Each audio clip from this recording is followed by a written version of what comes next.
Olá pessoal, bem-vindos ao Feed Zero História. Estamos aqui hoje para mergulhar profundamente na história dos primeiros papas, dali da Igreja Primitiva de São Pedro até Clemente I. Nesse vídeo nós vamos explorar quem foram esses grandes líderes, quais foram as suas conquistas, os seus desafios e os seus legados, passando ali pelas perseguições que eles sofreram do Império Romano até as suas conquistas, glórias e decretos que fizeram, que tem grande impacto na nossa igreja de hoje.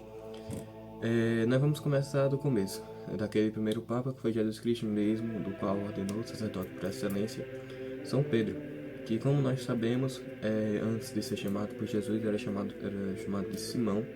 Ele que foi um dos 12 apóstolos. Esses dados assim que nós já sabemos são os grandes 12 apóstolos de Cristo, que segundo a tradição, segundo a Bíblia, lá em Mateus 16, 18, ele é chamado de Pedro e diz que tu és Pedro, sobre esta pedra edificarei a minha igreja, fazendo esse trocadilho, né, entre o nome de Pedro, já que significa rocha. Então, sobre esta pedra edificarei a minha igreja.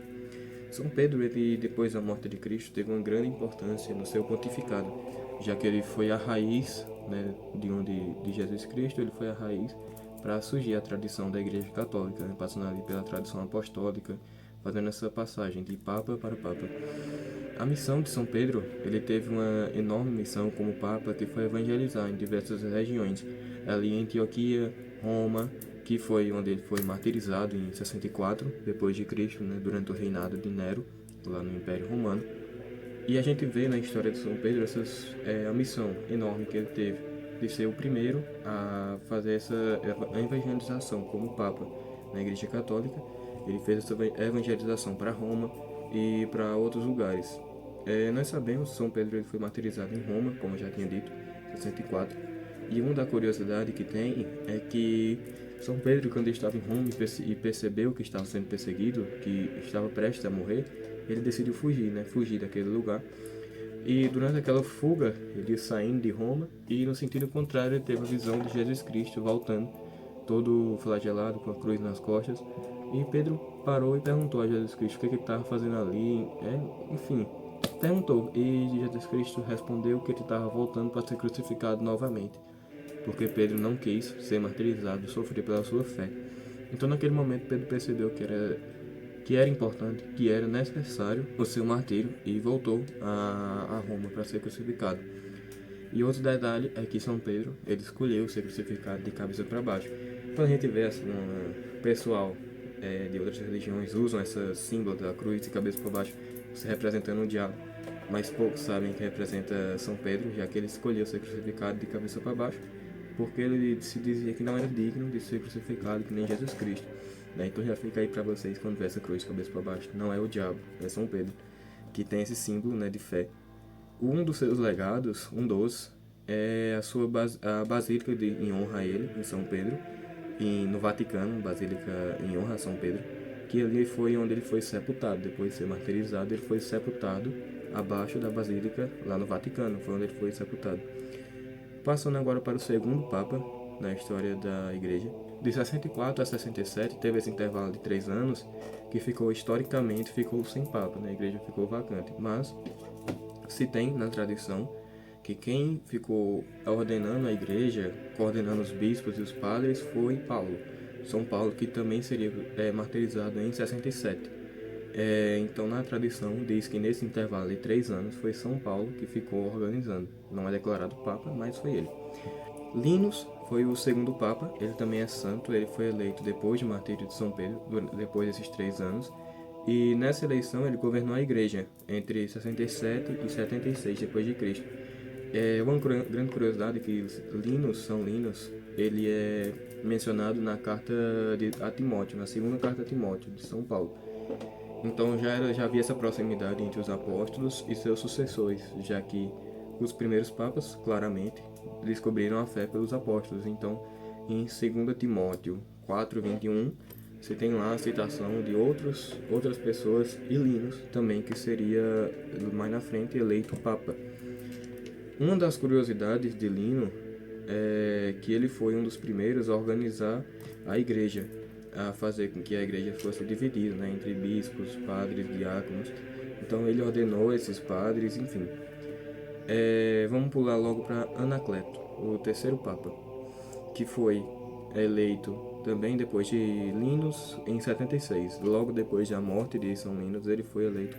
Ficou ali de 76 até 88 depois de Cristo como Papa, e ele teve um enorme papel na consolidação da hierarquia, né? Lino começou essa questão de fazer a hierarquia da igreja, mas quem consolidou logo no começo, logo em 88, foi Anacleto.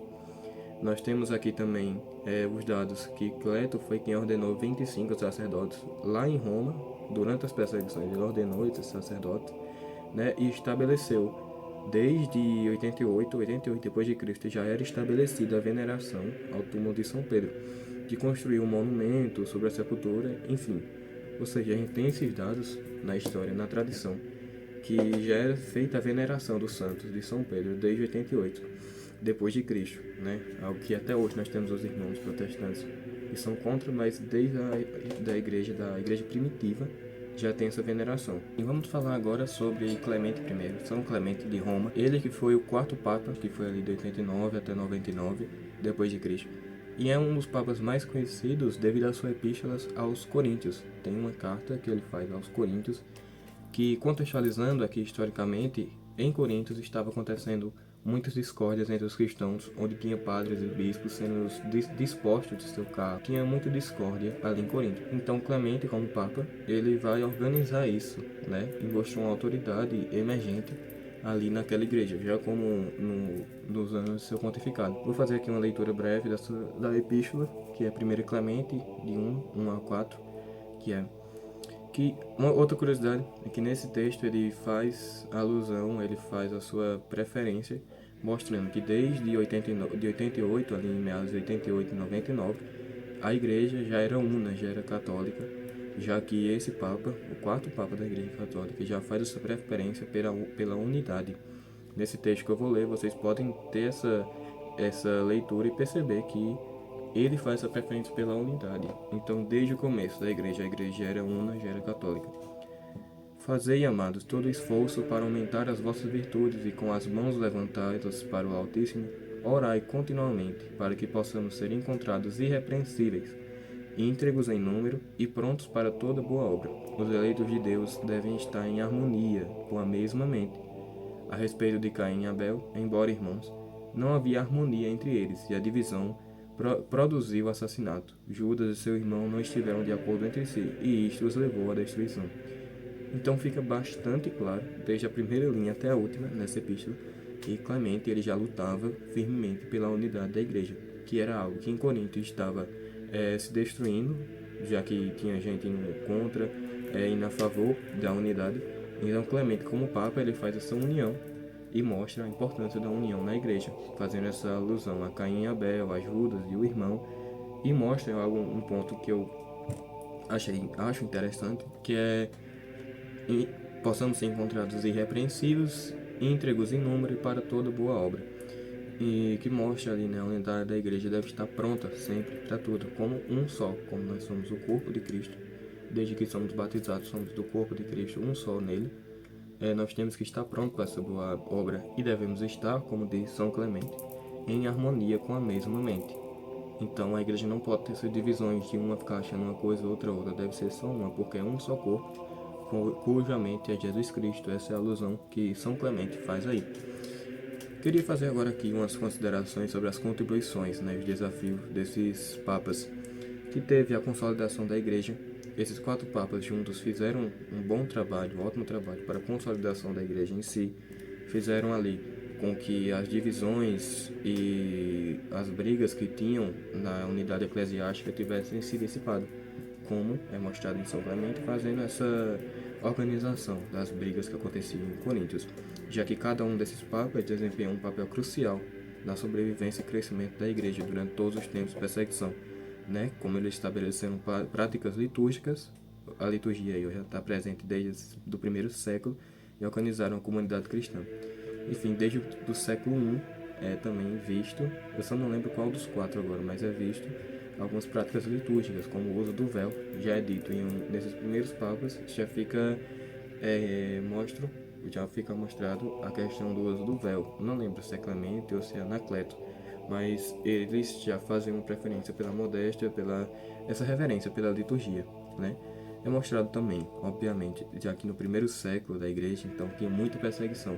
Então esses 4 papas, eles passaram por diversas e diversas perseguições durante esses tempos, enfrentaram diversos desafios. As perseguições romanas, todos esses papas foram martirizados, né? Então a força deles e a liderança que eles tiveram como papas teve essa importância de manter viva a fé, né? Passando por desafios, assim como Cleto, ele ordenou, como disse, 25 sacerdotes em Roma. Obviamente não foi em uma catedral como a gente tem hoje, em uma catedral a público, foi às escondidas, porque não podia ser de forma alguma a público, porque senão esses 25 iam ser mortos no primeiro dia de padre, né? E tiveram uma grande influência a longo prazo. Até hoje a gente tem as raízes desse povo, dos 4 primeiros papas. Como a gente tem a de Clemente, a gente tem até hoje a veneração a túmulos de santos, as relíquias, porque Clemente ele já tinha deixado claro que na Igreja Católica devia ter isso de venerar, não adorar, venerar os santos em si, como já veneravam São Pedro. E para concluir esse vídeo, um vídeo curto de bastante informação, eu peço a vocês que, por favor, se vocês tiverem gostado, se inscrevam, deixem o like, por favor, compartilhem, que precisa crescer nesse começo de canal aqui, é complicado a questão do crescimento, então, por favor, fazendo essa obra de caridade, se inscrevam aí, deixem um like se chegaram até aqui. Se algum de vocês tiverem sugestões de próximos vídeos ou coisas a melhorar, deixem nos comentários. Muito obrigado. Peço que Deus os abençoe e sejamos todos mais inteligentes, procurando saber mais da fé.